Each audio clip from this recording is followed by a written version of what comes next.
3 parts already हम लोग इसके पढ़ चुके हैं। ये हमारा लास्ट पार्ट है जिसमें हम लोग पढ़ने वाले हैं बेसिक अकाउंटिंग टर्म्स।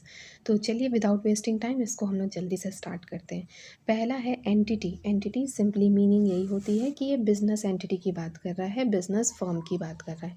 यहाँ बस यही लिखा है कि ये एक डेफिनेट इंडिविजुअल एग्जिस्टेंस होता है, बस सिंपल। एग्जाम्पल दिया है सुपर बाज़ार, ये सारी एंटिटीज़ ही होती हैं। Okay fine. नेक्स्ट हम लोग देखते हैं ट्रांजैक्शंस। ट्रांजैक्शंस जो है ये क्या होते हैं? ट्रांजैक्शंस और इवेंट्स दोनों की मीनिंग समझ लेते हैं।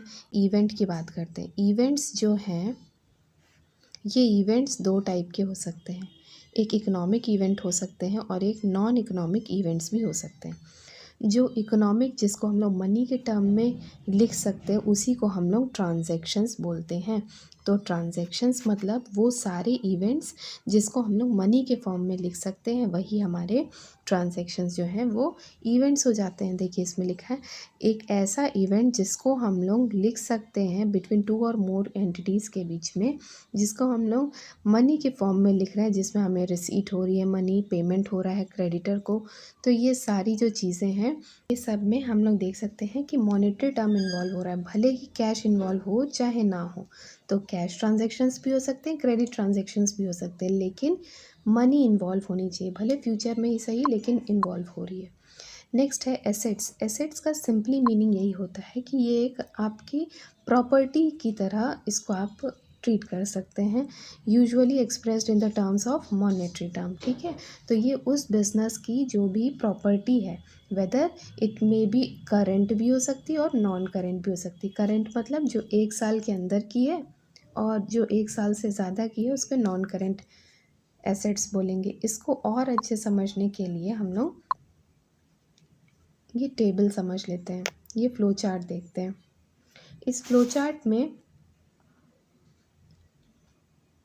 आई होप थोड़ा सा समझ में आ रहा होगा। स्क्रीन को आप टर्न कर सकते हैं। देखिए सबसे पहले एसेट्स दिया है। एसेट्स को हम लोग 2 पार्ट्स में डिवाइड किए हैं, नॉन करेंट एसेट्स और करेंट एसेट्स। करेंट एसेट्स का मतलब हो जाता है वो सारे एसेट्स जिसको हम लोग विद इन 1 ईयर हम लोग को उससे पैसे मिल जाएंगे। नॉन करेंट एसेट्स वो एसेट्स जो कि हम लोग को लॉन्ग टर्म में पैसे मतलब बाद में मिलने वाले हैं पैसे। तो ये कुछ हुआ। तो चलिए सबसे पहले नॉन करेंट एसेट्स देख लेते हैं। नॉन करेंट में पहला है फिक्स्ड एसेट्स। फिक्स्ड एसेट्स मतलब ऐसे एसेट्स जो कि फिक्स हैं। अब फिक्स्ड एसेट्स के कुछ टाइप्स होते हैं, जिसको हम लोग टच कर सकते हैं वो टेंजिबल, जिसको हम टच नहीं कर सकते वो इनटेंजिबल, और जो ऐसे इनटेंजिबल एसेट्स जो कि अभी पूरे कंप्लीट नहीं हैं उसको हम लोग इनटेंजिबल एसेट्स अंडर डेवलपमेंट कहेंगे। नेक्स्ट अगर कोई टेंजिबल एसेट्स जो कि अभी पूरा कंप्लीट नहीं हुआ उसको हम लोग कैपिटल वर्क इन प्रोग्रेस बोलेंगे। तो ये हम लोग को बेसिक बस टर्म समझना है और कुछ ऐसा इसको याद नहीं करना है, क्योंकि हम लोग को बेसिक ही क्वेश्चन इसमें से अगर पूछेंगे भी तो बेसिक क्वेश्चन ही आएंगे। तो नॉन करेंट एसेट्स आपको समझ में आए चाहिए कौन कौन से होते हैं। नॉन करेंट जो कि लॉन्ग टर्म पे चलेंगे। टेंजिबल इनटेंजिबल की मीनिंग आप लोग को पता है। टेंजिबल में फिक्स्ड एसेट्स जैसे मशीन, प्लांट, बिल्डिंग, ये सब टेंजिबल है। इनटेंजिबल में आ जाएगा आपका पेटेंट राइट, कॉपी राइट, ठीक है, गुडविल, ये सारे आ जाएंगे इनटेंजिबल एसेट्स। आई होप ये क्लियर होगा। नेक्स्ट हम लोग देखते हैं नॉन करेंट इन्वेस्टमेंट, जो कि लॉन्ग टर्म में ऐसा इन्वेस्टमेंट जो कि लॉन्ग टर्म जाएगा। फिर नॉन करेंट एसेट्स, देखिए अदर नॉन करेंट एसेट्स जो कि लॉन्ग टर्म में जाने वाले हैं। नेक्स्ट है डिफर्ड टैक्स एसेट्स। इसको याद रखिएगा, कभी इन फ्यूचर आएगा तो आपको याद रहना चाहिए, नॉन करेंट एसेट्स के अंदर आता है ये। नेक्स्ट है long term loan and advances, ये भी हमारा नॉन करेंट एसेट्स के अंदर ही आएगा। तो आई होप ये क्लियर होगा। नेक्स्ट हम लोग देखते हैं करेंट एसेट्स। करेंट एसेट्स का मतलब जो कि विद इन 1 ईयर के अंदर ही हमें पैसे मिल जाने वाले हैं। तो करेंट एसेट्स में करेंट इन्वेस्टमेंट जो कि 1 साल का इन्वेस्टमेंट, इन्वेंट्रीज मतलब जनरली स्टॉक्स रहते हैं जिसका हम लोग प्रोडक्शन करेंगे साल भर में, ट्रेड रिसीवेबल जिसको हम लोग डेटर्स भी बोलते हैं जो कि 1 साल के अंदर अंदर हम लोग को उससे पैसे मिल जाने वाले हैं। कैश एंड कैश इक्विवेलेंट्स मतलब जो भी कैश और बैंक में जो भी बैलेंस है वो। शॉर्ट टर्म, क्योंकि ये सारे जो ना शॉर्ट टर्म पीरियड की ही बात कर रहे हैं।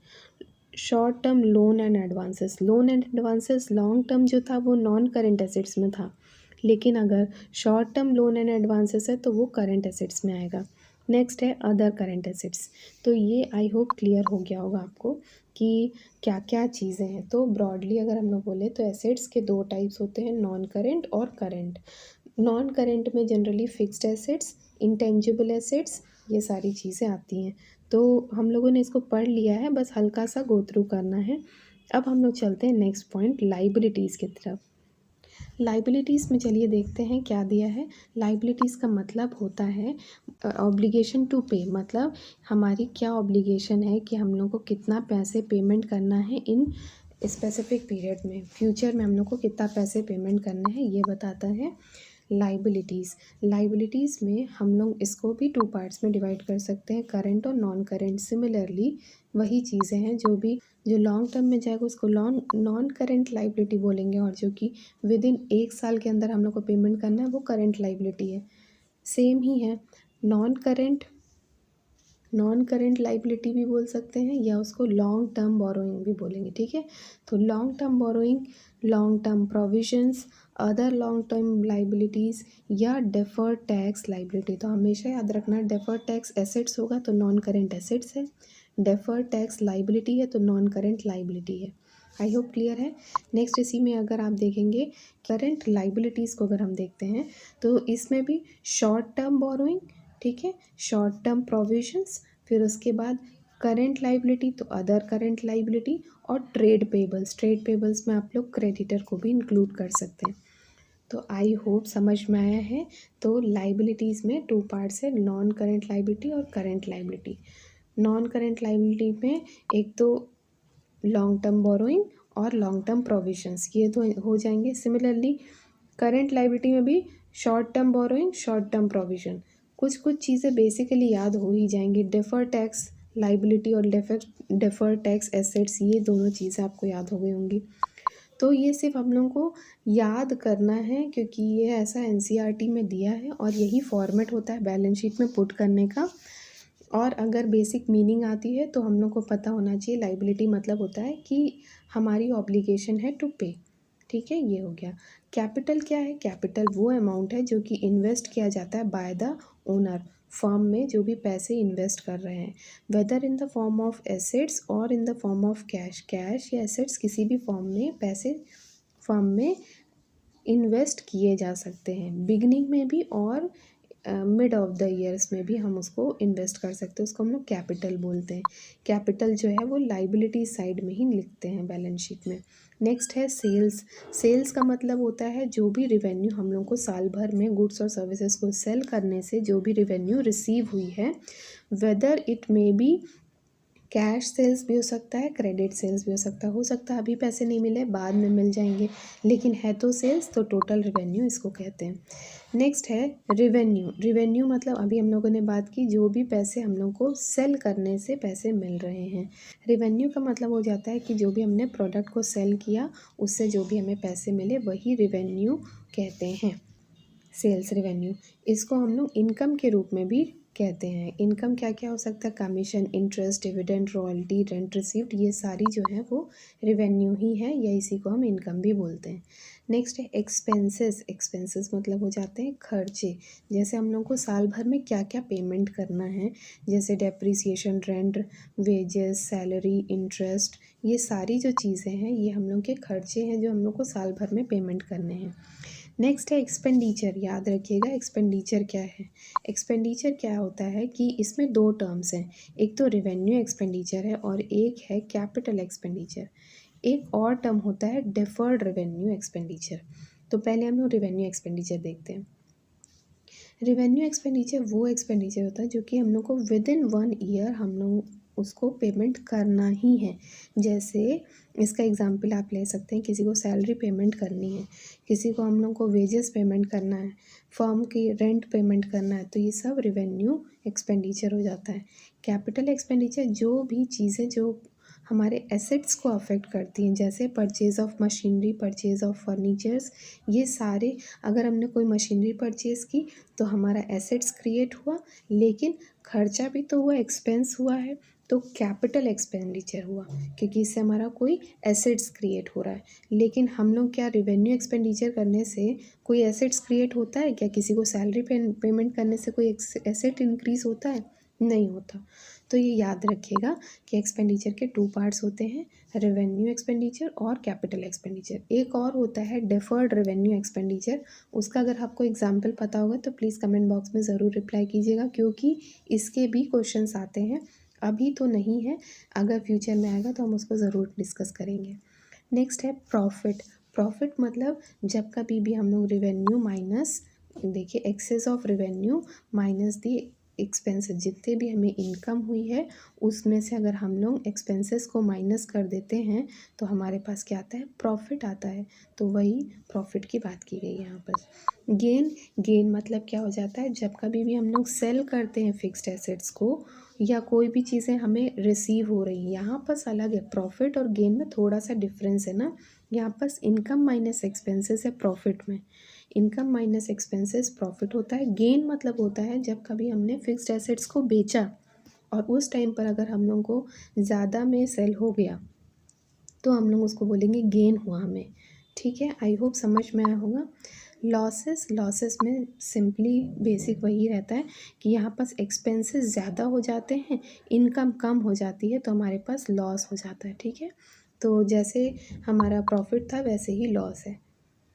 Most important, discount. डिस्काउंट मतलब क्या होता है? कोई भी चीज़ के प्राइस में कमी आना। तो deduction in the price of goods, जो भी हम सामान खरीदने गए थे उसमें हमें प्राइस 100 रुपये था तो हमें 90 रुपीज़ मिला, तो वो हो गया डिडक्शन, मतलब कम हो जाना, प्राइस कम हो जाना। इसमें दो होते हैं, एक तो ट्रेड डिस्काउंट होता है, एक होता है कैश डिस्काउंट। बहुत इंपॉर्टेंट है, इससे क्वेश्चन आता ही है। अभी हम क्वेश्चन आपको दिखाएंगे, इसमें से बहुत क्वेश्चंस आए हैं। ट्रेड डिस्काउंट वो डिस्काउंट होता है जब हम लोग अपने कस्टमर्स को अट्रैक्ट करने के लिए हम लोग उसको लिस्ट प्राइस पर डिस्काउंट देते हैं। मतलब हमने कह दिया कि अगर आप ज़्यादा परचेज़ करते हैं तो हम आपको इतने % का डिस्काउंट देंगे। तो जनरली ये मैन्युफैक्चरर होलसेलर को प्रोवाइड कराता है, होलसेलर रिटेलर को देता है। यहाँ पर कस्टमर बहुत कम इन्वॉल्व होता है। ठीक है, याद रखिएगा। यहाँ पर जनरली ये मैन्युफैक्चरर होलसेलर को देता है, होलसेलर रिटेलर को प्रोवाइड कराता है। तो ये जो ट्रेड डिस्काउंट होता है, ये ट्रेड डिस्काउंट में हम ये ऑफ़र करते हैं, हम अपनी सेल्स को बढ़ाने के लिए इस टाइप का डिस्काउंट देते हैं। दूसरी चीज़, कैश डिस्काउंट कब दिया जाता है? जब कभी हम चाहते हैं, जैसे ये जनरली कस्टमर्स को प्रोवाइड किया जाता है कि कस्टमर को भी और बाकी लोगों को भी देते हैं कि अगर आप टाइमली हमें पेमेंट कर देते हैं, टाइमली पेमेंट कर देंगे तो हम आपको और एक्स्ट्रा डिस्काउंट दे देंगे। मतलब अगर आपने 5 दिन के अंदर अंदर पैसे दे दिए तो हम आपको एक्स्ट्रा डिस्काउंट दे देंगे। तो वो हो जाता है कैश डिस्काउंट। कैश डिस्काउंट मतलब जब हम कैश का पेमेंट करेंगे तब हमें डिस्काउंट मिलेगा। याद रखिएगा इसको कि ट्रेड डिस्काउंट हमेशा लिस्ट प्राइस पर होता है, लेकिन कैश डिस्काउंट जो हम लोग कैश का पेमेंट करने वाले होते हैं उस पर हम लोग को डिस्काउंट मिलता है। इसका डिफरेंस पढ़ेंगे हम, फिर उसके बाद इससे क्वेश्चंस भी आते हैं, उसको भी हम देखने वाले हैं। समरी अभी पढ़ेंगे, उसमें पढ़ेंगे। ठीक है, वाउचर्स क्या होते हैं? ये वाउचर्स कुछ नहीं, ये सिंपली एक एविडेंस होता है कि हमने कोई ट्रांजैक्शन किया है। जैसे हमने कोई सामान खरीदा तो उसके बाद हम उसको कैश मेमो की डिमांड करेंगे, हम बोलेंगे कि हमें बिल दिखाइए, तो वही बिल वाउचर होता है कि ये प्रूफ रहता है कि हमने सामान परचेज़ किया। उसमें एक इनवॉइस नंबर भी होता है, तो ये होता है वाउचर। आई होप क्लियर होगा। नेक्स्ट है गुड्स। देखिए, हम आपको लग रहा होगा बहुत जल्दी जल्दी पढ़ रहे हैं, लेकिन हम लोग को सिर्फ पॉइंट्स को समझना है और आगे बढ़ना है, क्योंकि बहुत सारा डीप में हम नहीं पढ़ सकते, बहुत लिमिटेड टाइम है और हम लोग को बहुत कुछ कवर करना है। ठीक है, आई होप ये सारे टर्म्स आप ऑलरेडी पढ़ चुके हैं। इन केस नहीं पढ़े हैं, कोई डाउट होता है, आप कमेंट बॉक्स में ज़रूर रिप्लाई कीजिएगा ताकि हम उस डाउट को क्लियर कर सके फ्यूचर में। तो चलिए पहले हम लोग गुड्स देख लेते हैं। गुड्स क्या होता है? वो सारे प्रोडक्ट्स जो कि एक बिजनेस यूनिट यूज़ करता है। जैसे जो भी चीज़ों का अगर हम लोग बाइंग और सेलिंग करते हैं वो हमारे गुड्स हो जाते हैं। जैसे अगर हम चेयर मैन्युफैक्चरिंग वाली कंपनी है, तो हम क्या करेंगे, हमारे लिए जो चेयर और टेबल है वो हमारे लिए गुड्स होगा, ना कि वो अलग से एसेट्स होगा, वो हमारे लिए गुड्स होगा। अगर हम एक स्टेशनरी मर्चेंट हैं, तो हमारे लिए जो स्टेशनरी वाली जो भी चीज़ें रहेंगी, बुक्स, कॉपी, पेन, ये सारी जो है हमारे लिए वो गुड्स होंगी। मतलब जैसा हमारा नेचर ऑफ बिज़नेस है, वो सारी चीज़ें अगर हम लोग कलेक्ट करते हैं, उसको हम लोग जिसको हम लोग बाय और सेल करेंगे फ्यूचर में, वही सारी चीज़ें हमारी गुड्स हो जाती हैं।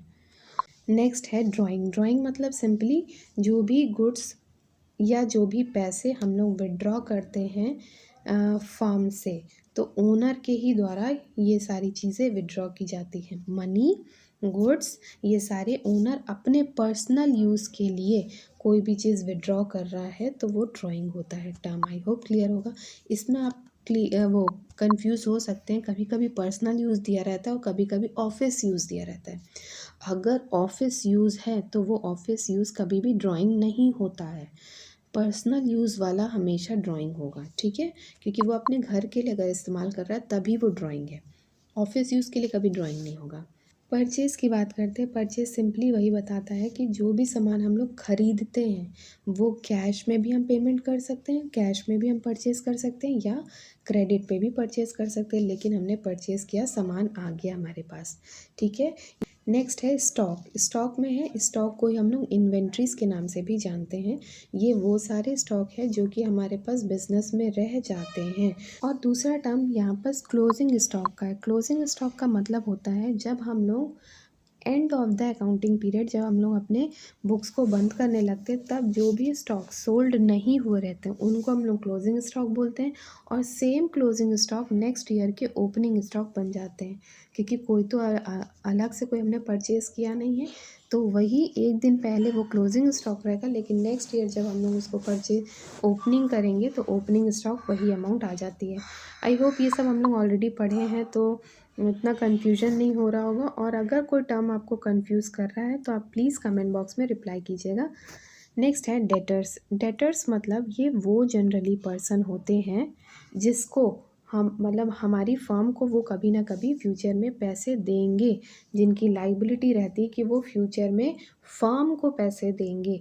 तो फर्म के लिए वो डेटर्स जो रहते हैं वो कहीं ना कहीं एक एसेट्स क्रिएट करते हैं, क्योंकि वो फर्म को पैसे देने वाले हैं, फ्यूचर में देंगे। तो वो एसेट्स है, हमारी प्रॉपर्टीज़ है, या हमारी एसेट्स हुई, ठीक है। तो आई होप ये समझ में होगा। पर्सन वो होते हैं, डेटर्स वो पर्सन होते हैं who owe to an enterprises, जो कि इंटरप्राइजेस को पैसे दे रहा है फॉर द बाइंग और goods of services on credit. मतलब उसने कोई सामान क्रेडिट पर परचेज कर लिया है जिसका फ्यूचर में वो पैसे देने वाला है, तो वो हो जाता है डेटर्स। आई होप क्लियर है। क्रेडिटर। क्रेडिटर वो पर्सन होता है जिसको फ्यूचर में फर्म पैसे देगी। Who have to be paid, मतलब वो person who have to be paid by an enterprises, मतलब एक इंटरप्राइजेस उस पर्सन को पेमेंट करेगी, पैसे पेमेंट करेगी। तो इंटरप्राइजेस के पॉइंट ऑफ व्यू से वो उसकी लाइबिलिटी हो जाती है, तो सन्ड्री क्रेडिटर। तो आई होप ये समझ में आया होगा। डेटर्स एसेट्स होते हैं और लाइबिलिटीज़ में क्रेडिटर होते हैं। क्रेडिटर को हम पैसे देंगे, हम मतलब इंटरप्राइजेस पैसे देगी, तो वो उसकी लाइबिलिटी है। डेटर्स में वो पर्सन फर्म को पैसे देगी, तो फर्म के लिए वो एक एसेट्स हो जाती है। आई होप इतना समझ में आया होगा। नेक्स्ट इसके बाद ये हमारा चैप्टर कंप्लीट हो जाता है। अब हम लोग चलते हैं वो MCQs और समरी इस चैप्टर की पढ़ने। तो चलिए हम लोग अब हर चीज़ को तो डिटेल में नहीं पढ़ने वाले हैं, लेकिन जहाँ से इम्पोर्टेंट क्वेश्चंस आए हैं उनको पढ़ेंगे। ट्रेड डिस्काउंट और कैश डिस्काउंट के डिफरेंस को देख लेते हैं, क्योंकि ये बहुत इंपॉर्टेंट है, ठीक है। तो ट्रेड डिस्काउंट इसलिए किया जाता है, दिया जाता है ताकि हम लोग ज़्यादा से ज़्यादा सेल्स बढ़ा सकें। लेकिन कैश डिस्काउंट ताकि हमें जल्दी से जल्दी पैसे मिल सके, अर्ली पेमेंट मिल सके। आई होप ये हम लोग अभी पढ़े थे, ये मीनिंग क्लियर होगी। ट्रेड डिस्काउंट कैश ट्रांजैक्शंस पे भी हो सकता है, क्रेडिट ट्रांजैक्शंस पे भी हो सकता है। क्यों? क्योंकि हम लोगों ने ट्रेड डिस्काउंट तब देते हैं जब आप बल्क में सामान खरीदोगे, तब हम लोग ट्रेड डिस्काउंट देते हैं। तो ये तो कैश में भी हो सकता है ट्रांजैक्शन, और क्रेडिट पे भी हो सकता है। लेकिन कैश डिस्काउंट सिर्फ और सिर्फ जब हम कैश का पेमेंट करने जाएंगे तभी हमें कैश डिस्काउंट मिलता है। आई होप क्लियर होगा, वर्ड से ही समझ में आ रहा है। एंट्रीज़ की बात करें तो बुक ऑफ अकाउंट्स में कभी भी ट्रेड डिस्काउंट की एंट्री नहीं होती है, लेकिन कैश डिस्काउंट की एंट्री होती है क्योंकि उसने जल्दी पैसे पेमेंट कर दिए तो हम उसको शो करते हैं, कैश डिस्काउंट को शो करते हैं बुक्स ऑफ अकाउंट में, लेकिन ट्रेड डिस्काउंट को नहीं शो करते। Next calculation. कैलकुलेशन में सिंपली यही लिखा है कि जो ट्रेड डिस्काउंट है वो लिस्ट प्राइस पर होता है। अभी हम लोगों ने बुक में ही पढ़ा था, हमने टिक भी लगाया था। ट्रेड डिस्काउंट हमेशा लिस्ट प्राइस जो भी एमआरपी प्राइस रहती है उसी पर ही ट्रेड डिस्काउंट मिलता है, लेकिन कैश डिस्काउंट जो अमाउंट हम पेमेंट करने जा रहे हैं उस अमाउंट पर ही कैश डिस्काउंट मिलेगा। आई होप क्लियर हो गया होगा, ये डिफरेंस बहुत ज़रूरी था। अब चलिए हम लोग क्वेश्चंस देखते हैं, क्वेश्चंस कैसे आए हैं। पहला क्वेश्चन है कैश डिस्काउंट अलाउड ऑन, तो किस पर कैश डिस्काउंट मिलता है? ऑब्वियसली कैश सेल्स पर ही, कभी भी टोटल सेल्स नहीं होगा क्योंकि टोटल सेल्स में क्रेडिट और कैश दोनों आ जाता है, तो वो दोनों नहीं होंगे, तो कैश सेल्स पे ही हमेशा कैश डिस्काउंट मिलता है। नेक्स्ट देखते हैं, discount for quick repayment of डेब्ट इज़ नॉर्मली रिफर्स टू, मतलब जल्दी पेमेंट करना है, क्विक रीपेमेंट, अर्ली पेमेंट, तो कैश डिस्काउंट। और ट्रेड डिस्काउंट किस लिए था? ताकि हम लोग सेल्स को बढ़ा सकें, इसलिए। ठीक है, आई होप ये समझ में आया होगा। नेक्स्ट हम लोग देखते हैं, trade discount is allowed at time of, trade discount तब कब दिया जाता है? जब सेल्स होता है तभी। ठीक है, ऑप्शंस क्या क्या हैं? Receiving the payment for the sales of goods, जब हम लोग पैसे रिसीव करने लगते हैं सेल्स ऑफ गुड्स के, नहीं, जब आप रेडी हो जाओ। देखो, ट्रेड डिस्काउंट तब दिया जाएगा जब आपने ज़्यादा सामान बल्क क्वांटिटी में परचेज़ करने के लिए आप रेडी हो गए, और जिस टाइम आप रेडी हो गए उसी टाइम हम उनको दे देंगे। तो सेल्स जब होगा गुड्स का तभी ट्रेड डिस्काउंट अगर देना है तो तभी देंगे, बाद में ऐसा कोई पेमेंट करने के टाइम पे ऐसा कुछ नहीं है। ठीक है, जब भी सेल्स होगा तभी हम लोग ट्रेड डिस्काउंट देते हैं। नेक्स्ट क्वेश्चन है, ओइंग ऑफ, ये देखिए ये ट्रेड डिस्काउंट से रिलेटेड या कैश डिस्काउंट से रिलेटेड नहीं है, ये नॉर्मल क्वेश्चन है। Owing of the business are called, मतलब कब हमें बिजनेस की, मतलब ये लाइबिलिटी की तो बात कर रहा है, कब हमें बिजनेस को पेमेंट करना है, तो ये क्या चीज़ बता रहा है? ओइंग ऑफ बिजनेस, वो बिजनेस के लिए और पेमेंट करना, लाइबल होना, तो लाइबिलिटी ही है, तो लाइबिलिटी की ये वर्ड की डेफिनेशन है। ठीक है, आई होप इतना समझ में आया होगा आपको। अब हम लोग एक और टर्म है इसको भी देख लेते हैं कि एक डेबिट नोट होता है और एक क्रेडिट नोट होता है। पहले हम लोग डेबिट नोट पढ़ते हैं। डेबिट नोट वो नोट है जब एक कस्टमर कोई सामान परचेज़ करता है और उसको वो चीज़ डिफेक्टेड गुड्स लगती है और वो उसको रिटर्न करना चाहता है। जब कस्टमर कोई प्रोडक्ट को रिटर्न करता है तब उसके पैसे उसको तो मिलेंगे नहीं, तब वो उस शॉपकीपर को क्या लिख के देता है? डेबिट नोट, कि मेरे पैसे आपके पास जमा हैं। कस्टमर लिख के देता है शॉपकीपर को डेबिट नोट। आई होप क्लियर होगा, जो भी सामान खरीद रहा है वो पर्सन जब रिटर्न करता है गुड्स को उस टाइम पर वो डेबिट नोट लिख के देता है। नेक्स्ट क्रेडिट नोट बात करते हैं। क्रेडिट नोट क्या होता है? ये सेलर, क्रेडिटर या शॉपकीपर बनाता है। ये कौन बनाता है? शॉपकीपर, सेलर या क्रेडिटर, जिसने उधार में सामान बेचा है, सेल किया है। ठीक है, उसके पास जब कस्टमर रिटर्न करता है कोई गुड्स को, जैसे अभी हम लोगों ने पढ़ा ना, तो गुड्स को जब वो रिटर्न करता है तब शॉपकीपर क्या लिख के देता है? Credit note. आई होप क्लियर हुआ होगा। एक बार और अच्छे समझते हैं। जैसे ये ए पर्सन है और ये बी पर्सन है। ए पर्सन एक कस्टमर है, ये कस्टमर है, ठीक है, और ये शॉपकीपर है। ठीक, अब ए पर्सन जब इससे बी से कोई सामान इसने परचेज़ किया, इसको समझ नहीं आया तो इसने उसको रिटर्न किया, गुड्स को रिटर्न किया, मुझे आपका इतना सामान अच्छा नहीं लगा। साथ ही वो एक डेबिट नोट लिख के देता है कि इतने पैसे आपके पास मेरे जमा हैं। कौन लिख के देगा? ए लिख के देता है बी को। ठीक है, सिमिलरली सेम टाइम पे बी भी एक नोट लिख के देता है कि मेरे पास आपके कुछ पैसे जमा हैं, उसको हम लोग बोलते हैं, ये क्रेडिट नोट लिख के देता है। बी जो है वो ए को क्रेडिट नोट लिख के देगा, ए उसको डेबिट नोट लिख के देता है। आई होप इतना समझ में आया होगा। अब देखिए क्वेश्चन आया है इससे क्वेश्चन क्या है, Reshma has return goods. Reshma ने सामान को रिटर्न किया, 10,000 के सामान को रिटर्न किया, किसको, राजेश को रिटर्न किया। As she found them defect, उसने उन सामान में कुछ डिफेक्ट पाया तो उसने उस सामान को रिटर्न कर दिया। Which document is prepared by Rajesh, अब राजेश कौन सा डॉक्यूमेंट प्रिपेयर करेगा। इस सिचुएशन में जो हमने ए और बी बात की थी, इस सिचुएशन के हिसाब से रेशमा जो है वो ए है, राजेश जो है वो बी है। तो रेशमा अगर लिखती तो रेशमा लिखती डेबिट नोट, और अगर राजेश लिखता तो राजेश क्या लिखता, क्रेडिट नोट।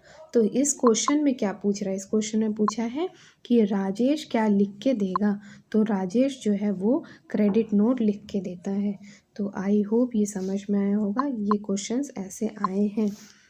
अगर ये क्वेश्चंस आपको अच्छे लगे हों और जितना भी आज हम लोगों ने पढ़ा, ये पूरा फर्स्ट चैप्टर हमने कवर कर लिया है, इसी तरीके से आप सारे चैप्टर्स भी खुद से कर सकते हैं और अपनी प्रिपरेशन और अच्छे से कर सकते हैं। वीडियो अच्छी लगी हो तो प्लीज़ लाइक कीजिएगा।